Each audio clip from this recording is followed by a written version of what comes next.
L'Italie fait match nul face à la Suède et ne se qualifie pas pour les mondiaux 2018. Le 13 novembre 2017 à Milan, Miguel Medina a AFP le mondial 2018, ce sera sans eux.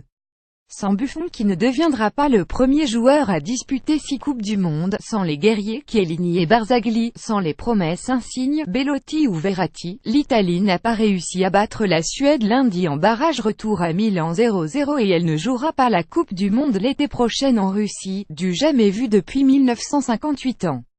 Suède plus grand que à lire aussi Coupe du Monde 2018 dit signe que l'Italie flippa avant retour face à la Suède. El ticket revient donc à la Suède qui, sans Ibrahimovic et en ayant fait extrêmement peu en 180 minutes, retrouve la Coupe du Monde pour la première fois depuis 2006 à la faveur de sa victoire 10 de la leur. L'Italie tout entière ou presque va donc découvrir l'année prochaine à quoi ressemble une Coupe du Monde sans sa squadra azzurra.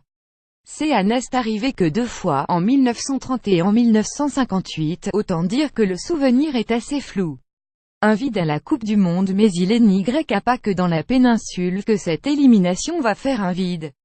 Car l'Italie est un géant de la compétition, avec 4 titres, 2 finales et 2 places dans le top 4, l'Italie pourtant est déjà allée en Coupe du Monde avec des équipes simplement moyennes et elle y a même souvent très bien figuré.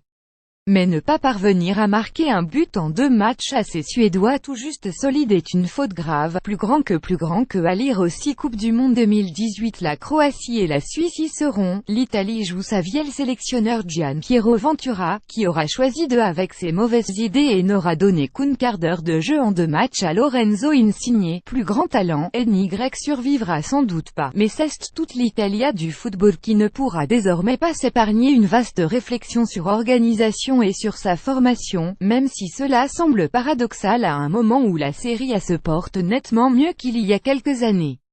Buffon a joué dernier match avant la désolation et les larmes du coup de sifflet final. L'ambiance à Milan a tout de même été superbe et a confirmé que le choix de San Siro, qui a réussi avant ce match, était le bon. Pendant que le vaisseau milanais tremblait, secoué par les sauts et les hurlements de plus de 70 000 tifosi, les joueurs italiens ont tenté de faire leur part de travail et de renverser le robuste 11 suédois. Mais l'Italie, globalement décomposée depuis sa défaite en septembre en Espagne 30 n'a pas marqué et Buffon a commencé à pleurer. Pour lui, l'heure de la retraite internationale est arrivée, à 39 ans et après 175 sélections. Un autre vide immense est à combler.